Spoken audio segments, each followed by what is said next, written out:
Where you want, Shannon? Where you want, okay? I'm really not in the mood today, all right? It was supposed to be a beautiful Monday morning. It was supposed to be a beautiful morning. The Steel City, even with lightning delaying the game and all of this other stuff, my Steelers were supposed to show up. And not only did they lose, goes to the damn Cowboys. I blame you, man. I blame you, Shay. It's all your fault. I haven't figured out why, but I got a minute before I do. And then I got to deal with Dan Orlovsky too and his corny ass self. First takes it. Prescott looking. The ball is out, and it's going to be recovered. Fires towards the end zone. It is intercepted. I honestly have no idea what that was. Cowboys have just not cashed in on opportunities. The score, the Cowboys 6, the Steelers 3. Under 12 minutes remaining in the game. I'm going to throw one deep. It is intercepted. 4:56 remaining, and the Steelers have taken the lead back. 37 seconds with the ball at the half-yard line. Prescott gets a snap. And the ball is loose. The ball is back near the 5-yard line. This is the game. He throws it in the end zone. It's a touchdown! Goodness gracious me. Cowboys win. Hello, what a football Sunday we had. Hello, Dan. What's going on? Good to see you. Great Stephen to see A., you. good morning. I see you in your Cowboys blue, looking dapper. Shay on the west side, how we doing? We good over here. We good over here. Bronco right, Nation, the Bronco let's get right country, into baby.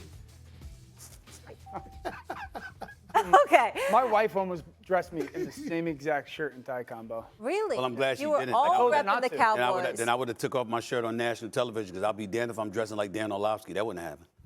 That wouldn't happen. 120 seconds into the day. All right, let's go. So after the rain delay, it came down to the wire in the Steel City. Dak Prescott threw the winning touchdown pass, a 4-yarder to Jalen Tolbert with 20 seconds left to give the Cowboys a crucial 20-17 win against the Steelers after turning the ball over 3 times. It allowed the Cowboys to stay above 500 and on the tail of the 4-1 Commanders in the NFC East. Here's Dak on the roller coaster of emotions in that one.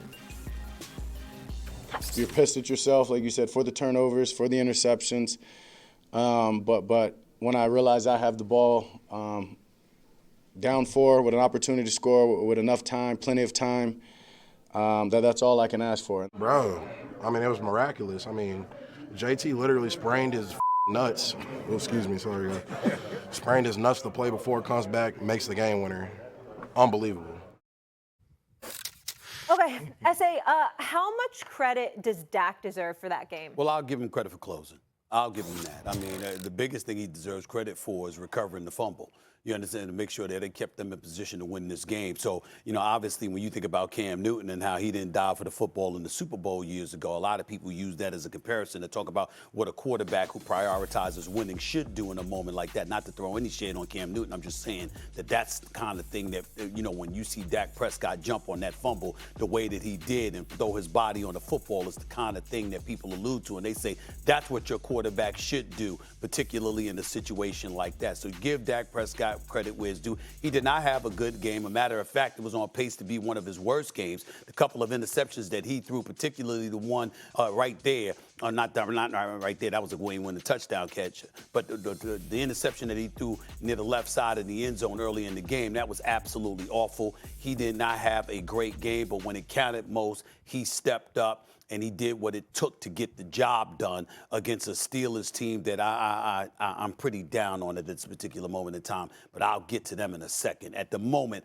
I'll give Dak Prescott credit where credit is due. It was not an impressive game by any stretch of the imagination, but when he needed to make plays, he did what he needed to do, and he's got to get credit for that. Jay? Yeah, Stephen A., you're right. He turned the ball over. But I've always said this, the mark of any great team, offense or defense, can you get done what you need to get done when you absolutely positively have to. Dak Prescott needed a touchdown. And on that final drive, he was exemplary. And that is the difference between winning and losing a lot of games. The games are going to come down to plays, or play here or play there, a moment here or a moment there. And when Dak needed to be great, he was great. Yeah, that was a horrible interception. I don't know what was going on with he and CD.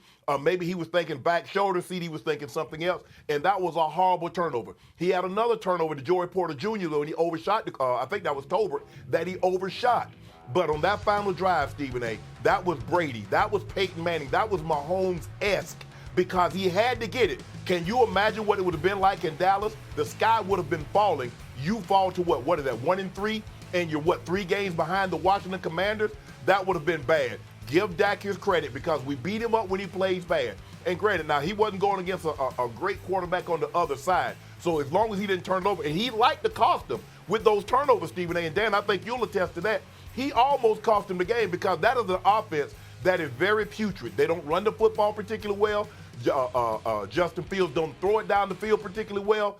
And so he almost put them in harm's way. But when he needed play after play, think about that last drive. It was like 12, 13, 14 plays, Stephen A. They took 6, 7 minutes off the clock. Dak was great when he needed to be great. Let's give him his credit today. He did what he needed to do, and I'm proud of him. I mean, we obviously watch different games, me than you two.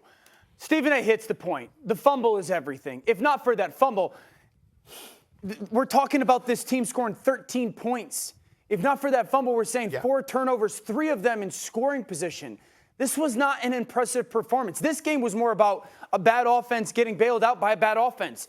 Dallas's offense getting bailed out by Pittsburgh's offense. You know, the turnovers and the turnovers and the giveaways. Shannon, with all due respect, to say this was Manning, Brady, and Mahomes-esque is absolutely outrageous. Last drive. It was the drive. But the drive was a nice third down conversion of Ferguson, a nice screen. It was a 4th and goal. It wasn't like this unbelievable. This was more about Pittsburgh's defense as well, having some blown coverage. Guys, they had 6 points. They had 6 points with like 17 minutes to go in this football game. This was not a good offensive performance.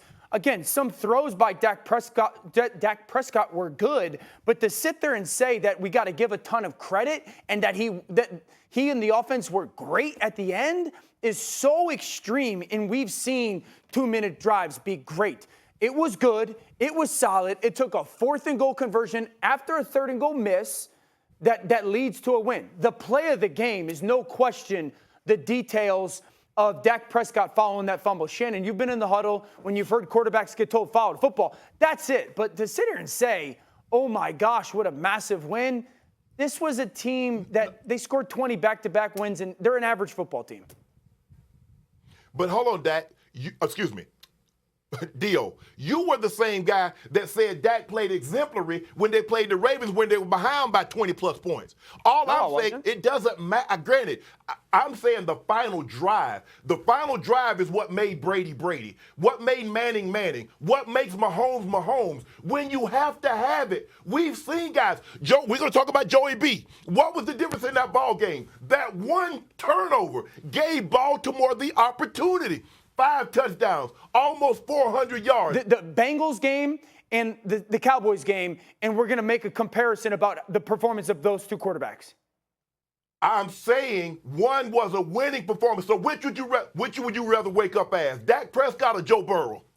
Joe Burrow wasn't even close yesterday, Shannon. You can see the difference. Hey, Stephen A., I'm going to turn it over to you. You can see the difference between winning mentality and stat mentality. See, he would rather have 393 and 5 touchdowns and a loss than 352, 2 turnovers, 3 turnovers, and a win. See, that's the difference. There's a stat mentality and there's a winning mentality. One defense gave up 17, one defense gave up 40. We'll get into the Bengals a little bit later, but I don't agree with you there, Shay, in terms of Burrow, because I'm not blaming Burrow for that loss against the Ravens yesterday. Their offense showed up. He continues to show up. That Cincinnati defense, to me, is the problem there. That to me is how I view that. But anyway, here's the bottom line. Let's enjoy the moment.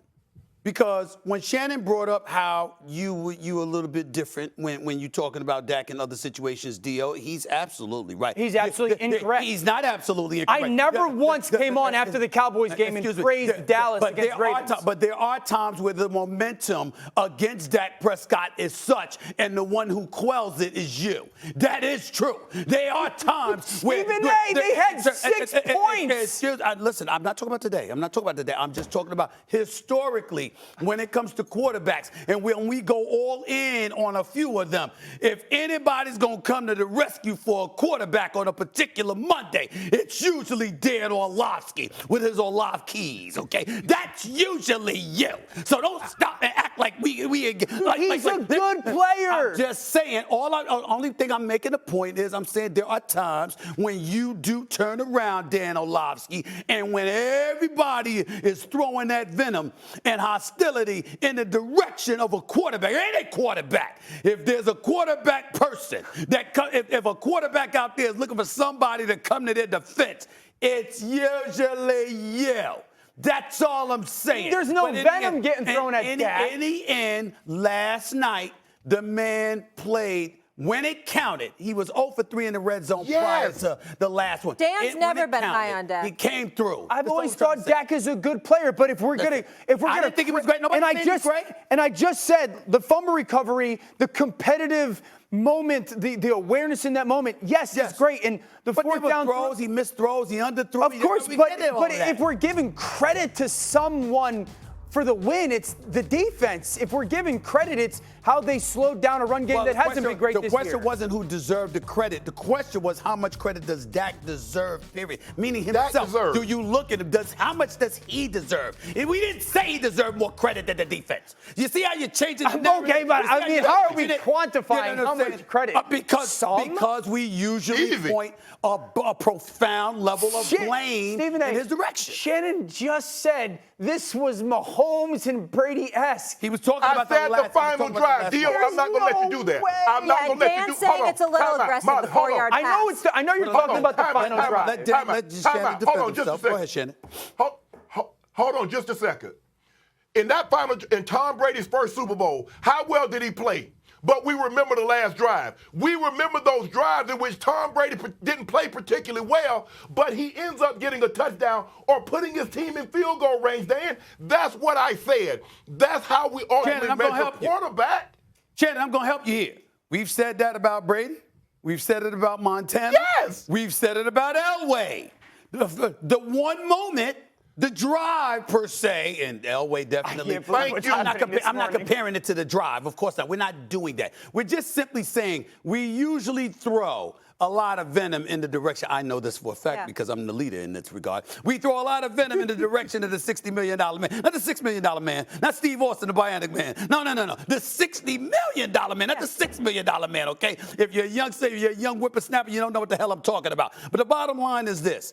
Dak Prescott showed up last night, was not that impressive, but when it counted most, he made a couple of big plays. Here's what I feel like is happening. We're not used to seeing Dak be clutch in game-winning drives, but to your point, it wasn't a Tom Brady game-winning drive. Sure. So it's like, yes, we're not accustomed to seeing that. We're glad he was clutch and he went. Shannon. No, it wasn't that. Shannon, what's the highlight? Shannon? What's the highlight play of the drive? Yeah. What's the highlight play of that drive? A 4-yard pass to Tolbert? Or the fumble recovery? Think about it. How many highlight plays? It's a Brady, a 5-yarder to Amendola. It's a 3-yarder to Gronk. It's a 5-yarder to Julian Edelman. It's a continuation. Guys, don't do that. Don't try to minimize the man. Now, the man put together a game-winning drive. Had he not done it, y'all have came out here and ripped him. Give him credit. When credit is due, so would you have. Shannon, so would you. Yeah, but listen.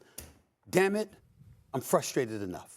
The morning is bad enough that I have to start off being praiseworthy of any Cowboy. That's number one. Why does your outfit look like something Jerry Jones my would dumb wear? ass, I was getting ready to go there, Molly, if you let me. My dumb ass got to do a better job of monitoring my wardrobe because in putting this on, I did not think about the fact that this resembled Dallas Cowboy colors. Yeah. So I'm wearing this for the next 2 hours. So it's a very sickening day for me, okay? Let's not make it worse. Can we move on to what I really want to talk about, which is the Steelers? Can we move on, okay? I got my nephew texting me, you know what I'm saying? And by the way, Jace, happy birthday to my little nephew, Jace. It was his birthday yesterday. You know what I'm saying? Happy birthday. I still don't like him because he's actually a Cowboy fan and didn't reveal it. So he I remember him, yes. So that's a problem. I love my nephew, but I don't like him right now. He's 12 years old. How dare him reveal that he's a Cowboy fan? And then I'm wearing a Cowboy colors. Steelers turn to Russ, Stephen A., your team. What do you think? You know what? I'm not going to say yes because I don't think Justin Fields is the problem. I will tell you I don't mind because I think their offense is relatively anemic and desperate time calls for desperate measures. And if there's any kind of change that you want to make, that's fine. To me, the change should be the Steelers should be trying to figure out how to go out and get a Devontae Adams or somebody like that. They need another receiver. They need another receiver really, really bad. Go back and get Deontay Johnson back, who you let get away. Do something. Because I got to tell you something right now. I'm not happy with what I'm seeing. Where's the running game? Where's the passing game? And I'm looking at Justin Fields, and he's running. Listen, he was inconsistent, but the reality is that he's only got 2 turnovers on the season in the first 5 games. He's off to his best start as a pro. I've seen him make some throws. I see him drop some passes right in the hands of a Pickens, right in the hands of a Van Jefferson. I didn't see anything coming of that. It wasn't his fault. It was theirs. I'm looking at a running game that I expected to exist. I don't see that happening. The level of protection that I was expecting them to have this year for their quarterback, I don't see that happening. And so for me, for the Dallas Cowboys not to have Micah Parsons, not to have a DeMarcus Lawrence, for the Dallas Cowboys on offense not to have a Brandon Cooks, and somehow for them to walk away with a victory in this game, I think is very disgusting. It's left a bad taste in my mouth. I'm having a hard time eating my breakfast and consuming it because I'm sickened over the damn fact that the Steelers found a way to lose this damn game, okay? You had the delays. The weather was inclement. You're on your home field. You're on your home field. I forgot the damn name of the damn field because it ain't Heinz Field anymore. Accenture or whatever the hell it is. Who cares if we know the damn name, if they won more games, if they were a bit more exciting, if they were a bit more tantalizing. But that's not what we're getting from the Steelers. The Dallas Cowboys came into the game without Micah Parsons and DeMarcus Lawrence and still managed to win this damn game. With Dak Prescott having a relatively awful game until the last damn drop. I am disgusted that the Pittsburgh Steelers ended up losing this game. I'm not saying that Justin Fields should be benched or anything like that, but I'm at a point where try something, because when you talk about the receivers for the Pittsburgh Steelers in 5 games are tied for dead last. They got 1 touchdown. 1 touchdown amongst their receivers in 5 games to start the season. If that ain't pathetic, I don't know what it is. Shay, I know you're lifting weights and all of that stuff, but damn it, like you talk about how you can't move these days with your hips and everything like that. Damn it, they might need you. They might need you. Okay, why don't you go back out there and play? Somebody for the Pittsburgh Steelers, please get the quarterback some help, no matter who the damn quarterback is. Stephen A., let me talk to you a little bit about this, and I think Dio can attest to this. Go ahead, man. I was in a very similar situation.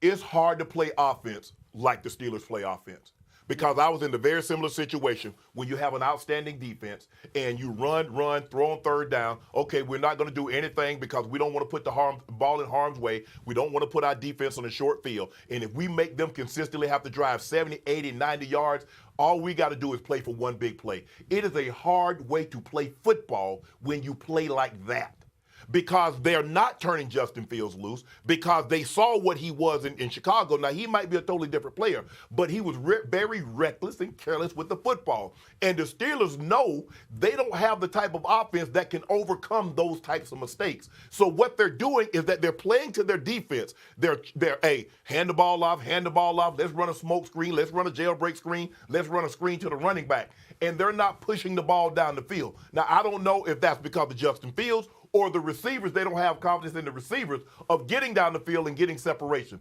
George Pickens was non-existent last night. He's probably their best skill player from the wide receiver running back position, and he was nothing.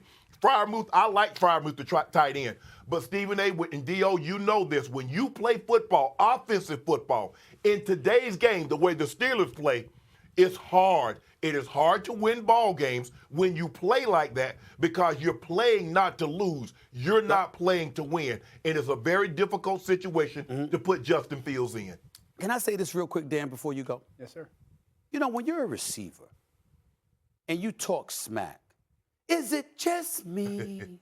Or do you need to take into consideration who the hell is throwing you the football and who the hell is calling plays? This guy, George Pickens, who's a stud, is wearing his eye black. What did the eye black say? Always effing open. That's what it said.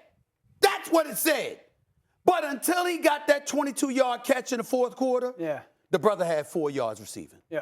Okay? I mean, you just, really? I mean, I know that you are like, yo, I'm that dude and I can do this. But you do know that Justin Fields or Russell Wilson are your quarterbacks, right? Don't you need to take something into consideration like that before you open your damn mouth figuratively or literally? Sure. I'm just asking. Sure. I'm just asking. There's no question the Steelers have an offensive problem. It's not the quarterback. Stephen A. hit it perfectly. They need a wide receiver. Okay? George Pickens is unbelievably talented. Yes, he is. And yes, he is. It feels like we and Pittsburgh is hanging on that talent still, and there's glimpses of it, but there's not consistency enough with that talent. They should absolutely be calling the Cleveland Browns for Amari Cooper. Don't think they'll do it because it's in the division. They should absolutely be calling the Cincinnati Bengals for T. Higgins. Don't think they do it because it's in the division. The Deontay Johnson one, I love. Devontae Adams, I think he's going to be a Jet. Christian Kirk. They need another receiver. When it's obvious passing situations, this is the problem. They're not getting open enough. Now, Justin's not perfect. His eyes were in the wrong place a couple of different times, but he's plenty good right now operating this offense to be a dynamic passing game. They're not running the football enough, but no one's getting open enough, and they got mugged up and covered up by Dallas's defense. Credit Dallas's defense for that, but they are not creating enough separation when teams just say, hey, we want to play man-to-man coverage. My big thing is they're not getting George the ball enough. They're not trying to get George the ball enough early on in football games. Stephen A., you pointed out the 22-yard completion was in the third quarter, fourth quarter. That's outrageous when he's your guy. Like he's the guy that you got to get the football to. I understand he has drop. Van has a drop. Hayward has a drop. There was a couple misses by Justin that were probably overly aggressive. But Justin's playing good enough football for them to win on a consistent basis and really compete with anybody on a consistent basis. If the Steelers are going to actually matter after 5 weeks, they have to add to that wide receiver room to make this offense more dynamic, more explosive.